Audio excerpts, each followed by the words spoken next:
Trump administration to defend Cuba embargo at UN, reversing Obama. Washington, AP. The Trump administration will defend America's decades-old economic embargo on Cuba in a United Nations vote this week, the State Department said Tuesday, in a reversal from the Obama administration that reflects deteriorating U.S.-Cuban relations.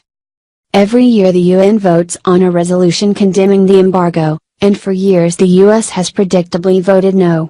But last year, under President Barack Obama, the U.S. abstained for the first time, as Obama and Cuban President Raúl Castro moved forward with the historic warming of relations between the former Cold War foes.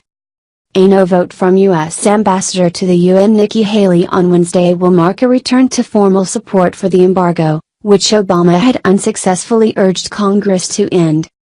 The vote comes as an ongoing crisis over U.S. government workers in Havana harmed by invisible attacks on their health has created a new rift between the U.S. and Cuba, putting the restoration of ties in jeopardy.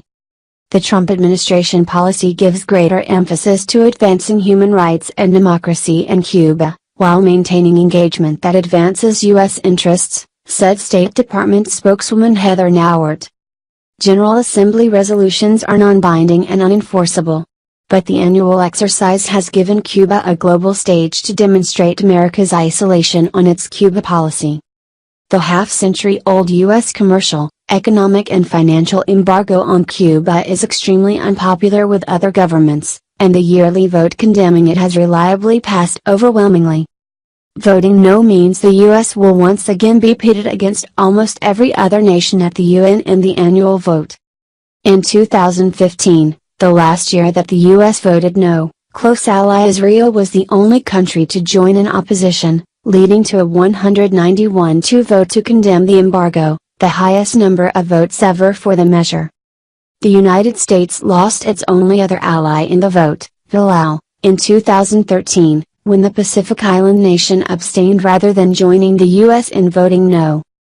Since taking office, Trump has taken steps to partially roll back the rapprochement with Cuba, but has preserved many other changes put in place by Obama. Yet Cuba has complained bitterly about the U.S. response to the health attacks, which has included pulling most American diplomats out of Havana and suspending visa processing for Cubans at the embassy there. To Cuba, it is unacceptable and immoral that the U.S. government has decided to take political decisions that harm the Cuban people, he said. At least 24 U.S. government workers and their spouses are medically confirmed to have been affected by the unexplained attacks in Havana, the State Department has said. The victims suffered a range of medical conditions including permanent hearing loss and mild traumatic brain injury, known as concussion. Cuba vehemently denies any knowledge of involvement. The U.S. has not blamed Cuba for perpetrating the attacks and says it doesn't know who is responsible, but has nonetheless faulted Castro's government for failing to keep American diplomats safe in his country. In late 2014, Obama and Castro announced plans to restore relations, and the following year embassies were reopened in Washington and Havana. Ties had been cut in 1961 after Fidel Castro took power and installed a communist government.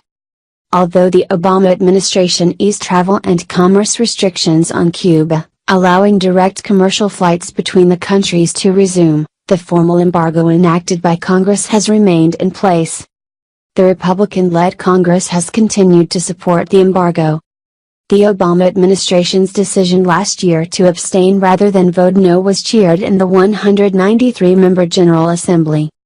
Samantha Power, the U.S. ambassador to the UN at the time, said the United States remained opposed to some of the Cuban government's practices and policies but was pursuing a new approach to engagement with the island.